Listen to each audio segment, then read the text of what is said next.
রিসেপশনের দিন মেয়েরা যা ভাবে। ফাইনালি আমার বিয়েটা হয়েই গেল। আজকে আমার রিসেপশন। আমার যে কি মজা হচ্ছে না। আমার তো ছোট্টবেলা থেকে একটাই ইচ্ছা ছিল আমার বিয়ে হবে। ফাইনালি আমার বিয়েটা হয়েই গেল। একদিকে ভালোই হয়েছে, কত সোনার গয়নাগাটি পেয়েছি বিয়েতে। এটা তো আমাকে দিয়েছে আমার পিসি শাশুড়ি, আর এই সোনার শাখাটা দিয়েছে আমার দিদা, আর এই পলা বাঁধানোটা দিয়েছে আমার মাসিমণি, আর এই গলার সোনার চিকটা দিয়েছে আমার কাকি শাশুড়ি, আর এই বড় বড় সোনার কানের দুলগুলো দিয়েছে আমার বর।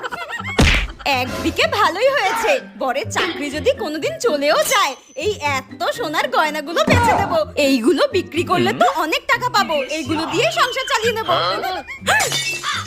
এক মিনিট, আমি শুনেছি কোনোভাবে যদি শাশুড়িরা দরজাল হয়, বৌমার সব গয়নাগাটি নাকি খুলে নিয়ে নিজের আলমারিতে ঢুকিয়ে দেয়।